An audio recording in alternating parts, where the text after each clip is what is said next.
کل کے سیشن کے آخر میں دو باتیں میرے ذہن میں تھیں جو رہ گئیں، وہ میں پہلے ذکر کر دوں۔ الحمدللہ رب العالمین الرحمن الرحیم مالک یوم الدین کے بارے میں، اس کے بعد پھر آگے چلیں گے۔ یہ ذرا سی کمپلیکیٹڈ چیز ہے، لیکن میرے خیال سے آپ لوگ کافی اسمارٹ ہو، آپ سمجھ جاؤ گے، ٹھیک ہے۔ رب کے بارے میں نے کہا تھا کہ اس میں 5 معنی ہیں۔ کسی کو یاد ہے کیا تھے؟ مالک، سید، منعم، مربی، قیم۔ اچھا، 5 میں سے نا اس کو ہم تھوڑی تقسیم کر دیتے ہیں۔ ان میں سے 2 کا تعلق اتھارٹی کے ساتھ ہے، باقی 3 کا تعلق رحمت کے ساتھ ہے۔ 5 معنی ہیں، لیکن 2 کا تعلق کس کے ساتھ ہے؟ اتھارٹی کے ساتھ، اقتدار کے ساتھ۔ وہ 2 کون سے ہیں؟ آپ خود گیس کرو۔ مالک اور سعید کا تعلق اقتدار کے ساتھ ہے، لیکن جس نے خیال رکھنا ہے، جس نے تحفہ دینا ہے، جس نے نشو نما کرنی ہے، مربی، منعم، قیم، اس کا تعلق کس کے ساتھ ہے؟ رحمت کے ساتھ۔ بات سمجھ میں آ گئی؟ اوکے۔ اب آگے جا کر مالک کا لفظ آیا تھا، مالک یوم الدین، اور مالک کی 2 قراءات تھیں، یاد ہے آپ کو؟ مالک اور ملک۔ اس میں سے ایک مالک تو ویسے بھی رب کے ساتھ تھا، اور ملک اتھارٹی کے یا جو سید کے قریب ہے۔ ملک اور سید، سمجھ رہے بات؟ یعنی رب میں 5 معنی ہیں، لیکن اس میں سے 2 معنی مالک اور ملک میں بھی ہیں، لیکن 3 مسنگ ہیں۔ یہ بات سمجھ آ رہی ہے؟ کون سے 3 مسنگ ہیں جو رب میں ہیں، جو مالک میں اور ملک میں نہیں ہیں؟ منعم، مربی، قیم۔ تو وہ 3 مسنگ کیوں ہیں؟ سوال پیدا ہوتا ہے کہ یہاں 3 مزید کیوں ہیں اور وہاں 3 کم کیوں ہیں؟ وہاں بات ہو رہی ہے انصاف کی۔ کس دن کا مالک ہے؟ مالکی یوم الدین۔ یہاں بات ہو رہی ہے تمام عالمین کی، رب العالمین۔ وہ آخرت کی بات ہے، آخرت کے کورٹ والے دن کی بات ہے، اور یہاں پر دنیا کی بات ہے۔ دنیا میں اللہ تعالیٰ کا اقتدار بھی ہے، لیکن وہ ہر وقت ظاہر نہیں کرتا۔ اللہ تعالیٰ کی ملکیت بھی ہے، ہر وقت ظاہر نہیں کرتا۔ مجھے امپریشن ملتا ہے میرا بھی کوئی کنٹرول ہے، میرے منہ میں جو بات آئے میں کہہ سکتا ہوں، وہ روکتا نہیں ہے۔ روک سکتا ہے؟ روکتا نہیں ہے۔ میں جو دیکھنا چاہوں دیکھ سکتا ہوں، وہ میری آنکھوں کو بند نہیں کرتا۔ ہے تو وہ مالک، ہے سید، لیکن اس کو وہ ایکسرسائز کرنے سے مجھے نظر نہیں آتا کہ وہ اس کو مجھے کنٹرول کر رہا ہے۔ اور وہ کیوں نہیں کر رہا؟ فوراً پکڑ کیوں نہیں ہو رہی؟ کیونکہ منعم، مربی، قیم، الرحمن، ان ساری چیزوں کی وجہ سے مجھے تھوڑی سی آزادی دی ہوئی ہے۔ قیامت کے دن کیا ہونا ہے؟ لا يتكلمون الا من اذن له الرحمن وقال صوابا۔ اس دن تو کسی کو بات کرنے کی اجازت نہیں ہوگی۔ مہطعین رؤوسہم، یہاں تک کہ مجرموں کے بارے میں اللہ ہمیں مجرموں میں سے نہ بنائے۔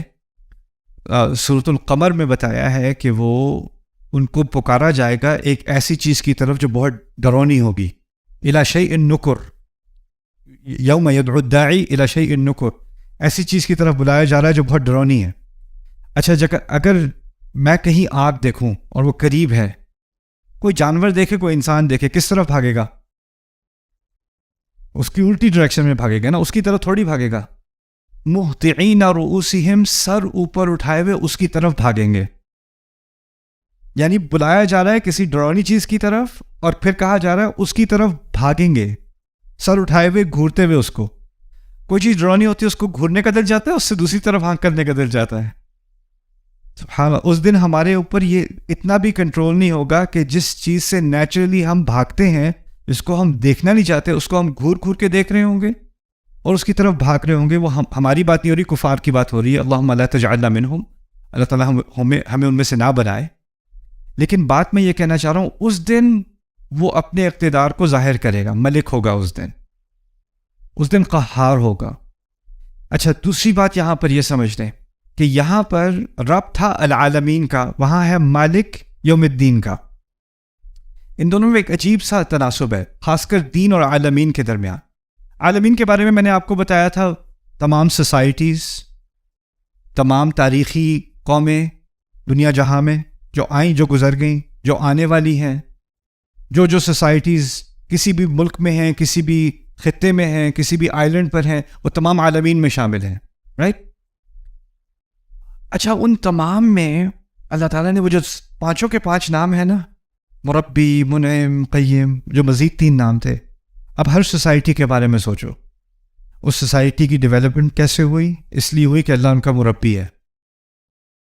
اس سوسائٹی کو کیا کیا ریسورسز ملے، ان کو کیا کیا چیزیں ملی، ان کی زمین کے نیچے کیا خزانے نکلے، ان کو کیسی زرخیز زمین ملی، ان کو کیسا سونا ملا، کیسی چاندی ملی، کیسی آرمی ملی، کیسی منعم. کتنی دیر تک وہ قائم رہی سوسائٹی؟ ہو سکتا ہے کسی سوسائٹی کی حکومت 1000 سال رہی، کسی کی 2000 سال رہی، کسی کی 100 سال رہی، کسی کی 50 سال رہی. اس دوران اللہ تعالیٰ کیا تھا ان کے لیے؟ قیم، انہیں قائم رکھے ہوئے تھا. یعنی ان تمام، اور پھر ان سوسائٹیز کے بارے میں سوچیں، کیا ہر سوسائٹی کے قانون ایک جیسے ہوتے ہیں؟ ان کے اچھے برے کی تمیز ایک جیسی ہوتی ہے؟ نہ. کسی سوسائٹی میں جو چیز اچھی مانی جاتی ہے، کسی اور سوسائٹی میں وہ بری مانی جاتی ہے. کسی سوسائٹی میں کوئی چیز جائز ہے، کسی اور سوسائٹی میں وہ ناجائز ہے. ملیشیا میں چوئنگم کھانا حلال ہے، سنگاپور میں چوئنگم کھانا حرام ہے. وہاں سڑک پہ آپ چوئنگم کھاتے پکڑے جاؤ تو آپ کو اریسٹ کر لیتے ہیں، جرمانہ ہوتا ہے. تھوکنے سے نہیں، کھانے سے.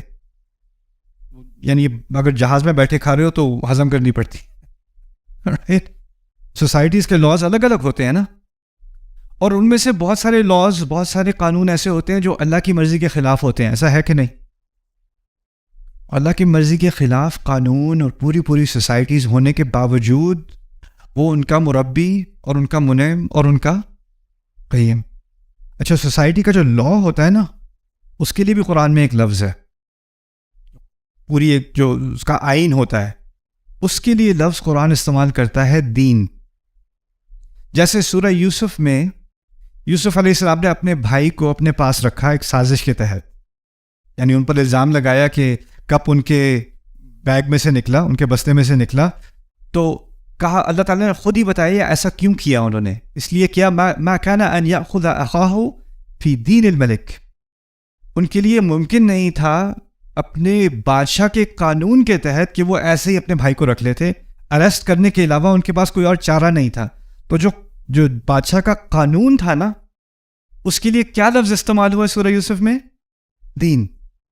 میں کہنا یہ چاہ رہا ہوں، جب عالمین کی بات کی گئی ہے نا، تو تمام عالم، تمام سوسائٹیز، تمام سویلائزیشنز، ان تمام کے دین الگ الگ تھے، ان کے قانون الگ الگ تھے، لیکن اللہ پھر بھی ان کا رب رہا، پھر بھی ان پہ نعمتیں کرتا رہا. لیکن ایک دن آ رہا ہے جب وہ، آپ کسی بھی قانون سے آئے ہوں، کسی بھی آئین سے آئے ہوں، ایک دن سب کو ایک ہی قانون کے تحت جج کیا جانا ہے. وہ کیا ہے؟ مالک یومی الدین. اب سختی ہو گئی. جب سختی ہو گئی تو نرمی والے 3 معنی نکالنے پڑیں گے. تو یہاں پر رب اور وہاں پر مالک کی بات سمجھ میں آ گئی. تو یہ چیز، یہ بھی باریک سا تناسب ہے کہ رب کے ساتھ العالمین اور مالک کے ساتھ یوم الدین. سبحان اللہ. اچھا، اب آگے میں نے آخری بات آپ سے رات کی تھی اور کل کی تھی دوپہر کو، کہ اب ان تمام باتوں کا جو اللہ تعالیٰ نے ان 3 آیات میں کہی ہیں، الحمدللہ رب العالمین الرحمن الرحیم مالک یوم الدین، اب اس کا ایک نتیجہ نکلنا چاہیے. اور قرآن اس پہلی صورت میں نہ صرف اللہ تعالیٰ اپنا تعارف کرا رہا ہے، ان 3 آیات میں تو اللہ تعالیٰ نے اپنا تعارف کرا دیا، لیکن اس پورے قرآن کا جو مقصد ہے نا، اس سے بھی ہمارا تعارف ہو رہا ہے. قرآن کی ہر صورت میں بہت زیادہ ہدایات ہیں، لیکن فاتحہ میں پورے قرآن کی ہدایات کا خلاصہ ہے. اور اس خلاصے میں سے ایک اہم بات یہ ہے کہ انسان کو خود فیصلہ کرنا ہے کہ وہ اللہ تعالیٰ کا بندہ بنے، یعنی شعوری طور پہ، اور خود مختار ہو کے خود یہ فیصلہ کرے. اس پہ یہ فیصلہ کسی کی طرف سے مسلط نہیں کیا جا سکتا. لا اکراہ فی الدین. دین کے معاملے میں آپ کسی پہ زبردستی نہیں کر سکتے، جبر نہیں کر سکتے، فورس نہیں کر سکتے. آپ جتنا بھی بچے کو فرض کرے تربیت کر لو، نماز پڑھو نماز پڑھو نماز پڑھو نماز پڑھو، ایک ابھی اس پر نماز واجب نہیں ہے، اس کی عمر نہیں ہوئی، ایک دفعہ اس کی عمر ہو جائے اور پھر وہ آپ کے ڈانٹنے ڈپٹنے سے نماز پڑھے، تو اس کی نیت کیا تھی؟ نیت کرتا ہوں 4 رکعت نماز امی کی وجہ سے، اللہ اکبر، یہی نیت تھی نا. ہمارے دین نے کیا سکھایا ہے؟ اعمال کی بنیاد، اعمال کا دار و مدار کس چیز پر ہے؟ اگر آپ کسی کو فورس کر رہے ہو تو اس کی نیت اللہ کی تھوڑی رہی، نیت تو آپ تھے نا، نیت تو کسی کا پریشر تھا. تو شروع سے ہی اللہ تعالیٰ نے کیا کہا ہے، یہاں تک کہ اللہ کیونکہ وہ رب ہے، وہ فورس کر سکتا ہے، وہ زبردستی بھی کرا سکتا ہے. پولیس والا آپ سے گاڑی روڈ پہ زبردستی کرا سکتا ہے، آپ کو کہتا ہے کہ رک جاؤ تو آپ کو رکنا پڑے گا. آپ کو اشارہ کرے گا رکو گاڑی، آپ کو روکنی پڑے گی. سلو کرنے کو کہے گا سلو کرنی پڑے گی. اللہ تعالیٰ بھی اسی طرح آپ کو رکوا سکتا ہے، اور اگر نہیں رکو گے تو اس کے ساتھ کانسیکوینسز ہوں گے، اس کا کوئی نہ کوئی نتیجہ اسی وقت آپ کو اس کا سامنا کرنا پڑے گا. لیکن اللہ تعالیٰ نے اس نظام میں، اس دنیا کے نظام میں ایک آزادی دی ہے، اور اس آزادی سے انسان خود اپنی آزادی سے کہے ایاک نعبد. اسی لیے کہا اعبدوا نہیں کہا. اعبدوا کہا ہوتا اچھا آپ عبادت کرو، وہ حکم ہوتا ہے اللہ تعالیٰ کی طرف سے. لیکن ہم نے الفاظ استعمال کیے ہیں ایاک نعبد. اللہ تعالیٰ نے اب ہمارے الفاظ کو قرآن کا حصہ بنا دیا، ہم تیری عبادت کرتے ہیں. یہ بھی ایک عجیب بات ہوئی. پہلے الفاظ اللہ تعالیٰ کی طرف سے ہیں، الحمدللہ رب العالمین الرحمن الرحیم مالک یوم الدین. اس آیت میں اللہ تعالیٰ کی طرف سے آیت تو ہے، لیکن الفاظ کس کے ہوئے؟ اگر ہم کہیں ہم تیری ہی عبادت کرتے ہیں تو کس کے الفاظ ہوئے؟ ہمارے الفاظ ہوئے. قرآن کا ایک بنیادی مقصد کیا ہے؟ اللہ تعالیٰ اور ہمارے درمیان ایک بات ہو رہی ہے، ایک مکالمہ ہو رہا ہے، اور اب ہمیں اس مکالمے کی شروعات ہو گئی ہے. اللہ تعالیٰ کچھ کہتے ہیں پھر ہم کچھ کہتے ہیں، اللہ تعالیٰ کچھ کہتے ہیں پھر ہم کچھ کہتے ہیں. جس طرح آپ کسی کی بات سنتے ہو اور آپ بات سننے کے بعد آپ کا رد عمل ہوتا ہے نا، پھر آپ اس کا جواب دیتے ہو. آپ کے ذہن میں کوئی بات آتی ہے تو آپ کہتے ہو. اللہ تعالیٰ اب ہمیں سکھا رہے ہیں جب اللہ تعالیٰ کوئی بات کرتے ہیں تو آپ کے ذہن میں، آپ کے دل میں کوئی بات آنی چاہیے اور وہ آپ کے منہ سے نکلے گی. تو جو بات نیچرلی منہ سے نکلے گی اس فاتحہ کے اندر وہ کیا ہے؟ ایاک نعبد. اچھا، تو یہ پہلی بات تو میں نے بتا دی جس نتیجے پر انسان خود پہنچے. یہاں پر بھی ایک اور، کیونکہ میں اپنے بارے میں تھوڑی سی بات آپ کو بتاؤں گا، زیادہ پھر بورنگ ہو جائے گی. میں جب اسلام کے بارے میں سوچ رہا تھا کہ میں مسلمان کیوں ہوں، کیونکہ میرے پیرنٹس تو میرے ساتھ تھے نہیں اس وقت. نیو یارک میں کالج میں کچھ زیادہ ہی آزادی تھی، تو سوچنے کا موقع ملا کہ اگر مسلمان ہوں بھی تو کیوں ہوں.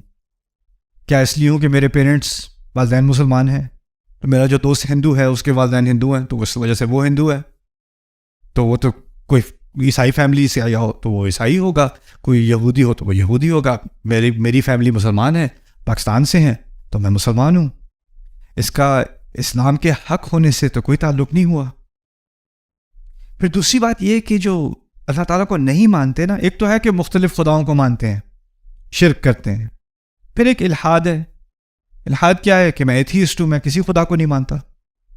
جو ایتھیسٹ ہوتے ہیں نا، ان کی ایک کامن، ان میں ایک مشترک سوچ یہ ہوتی ہے کہ اگر واقعی کوئی خدا ہوتا تو اتنی ناانصافی کیسے ہوتی؟ تم کہتے ہو یہ خدا بڑی محبت کرتا ہے، اس کو الرحمن کہتے ہو. تو یہ جو بچہ کینسر کی وجہ سے مر گیا، یہ جو ماں مر گئی کار ایکسیڈنٹ میں، اس کا بچہ بھی رو رہا ہے، یہ کیسا الرحمن ہے؟ اس کو رحمت کہتے ہیں. اس قسم خدا کو مانتے ہو تم.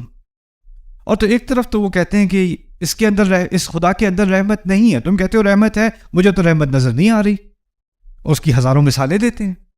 اس کے بعد وہ ایک اور بات بھی کرتے ہیں، وہ کہتے ہیں تم کہتے ہو کہ اس خدا یہ جو ہے یہ عدل کا مالک ہے، یہ عدل کرتا ہے، مجھے تو کہیں عدل نظر نہیں آتا. جو لوگ بزنس میں چیٹنگ کرتے ہیں، جھوٹ بولتے ہیں، رشوتیں دیتے ہیں، کرپشن کرتے ہیں، وہ آگے نکل جاتے ہیں. جو دیانتداری سے کام کرتا ہے، جھوٹ نہیں بولتا، رشوت نہیں کرتا، ملاوٹ نہیں کرتا، وہ کیا ہوتا ہے اس کے ساتھ؟ وہ پیچھے رہ جاتا ہے. جو اپنے پی ایچ ڈی پیپر میں کہیں اور سے کاپی کر کے ادھر ادھر سے کر کے سبمٹ کر دیتا ہے، اس کو پیپر مل جاتا ہے، اس کو ڈگری مل جاتی ہے. جو اوریجنل کام کرتا ہے وہ پیچھے رہ جاتا ہے. جس کے پاس سفارش ہوتی ہے وہ آگے نکل جاتا ہے، جس کے پاس سفارش نہیں ہوتی وہ پیچھے رہ جاتا ہے. تو یہاں تو ناانصافی کی جیت ہوتی ہے زیادہ تر.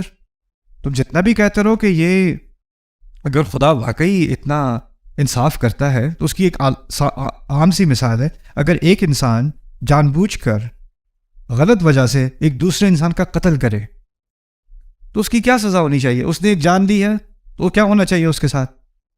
اس کی بھی جان لو. لیکن اگر ایک انسان 100 لوگوں کا قتل کر دے, ممکن ہے کہ نہیں؟ ایک انسان 100 لوگوں کا قتل کرے, کیا سزا دو گے؟ زیادہ سے زیادہ ایک ہی دفعہ قتل کرو گے نا. ایک دفعہ قتل کرنے کے بعد اس کے بعد آپ کیا کر سکتے ہو؟ جانے اس نے 100 لی, لیکن آپ تو اس کو ایک ہی دفعہ سزا دے سکتے ہو نا. تو یہ انصاف تھوڑی ہوا. تو دو بڑے بڑے جو اشکال, دو بڑی شکایتیں آتی ہیں خدا کے کانسیپٹ کے خلاف, اللہ کے خلاف. ایک ہے کہ یہ تم کہتے ہو کہ یہ رحمان ہے, اس میں رحمت کہاں ہے؟ مجھے تو نہیں نظر آتی. اور تم کہتے ہو کہ یہ عدل ہے, یہ انصاف کرتا ہے, مجھے تو انصاف نظر نہیں آتا. پھر اس کے ساتھ ایک اور مسئلہ کھڑا ہوتا ہے کہ اگر کوئی بھی ایک رب کو مان لے, ایک الہ کو مان لے, جو ہر معاملے میں اس میں کوئی کوتاہی نہیں ہے, اس کے علم میں کسی چیز کی کمی نہیں ہے, اس کی حکمت میں کسی چیز کی کمی نہیں ہے, اس کی محبت میں کسی چیز کی کمی نہیں ہے, اس کے عدل میں کسی چیز کی کمی نہیں ہے, کیونکہ اگر ایک بھی کمی کسی بھی چیز میں ہو جائے تو وہ خدا نہیں ہو سکتا. بات واضح ہے نا؟ کیونکہ اگر کمی ہوئی تو خدا کیسا ہوا پھر, رائٹ؟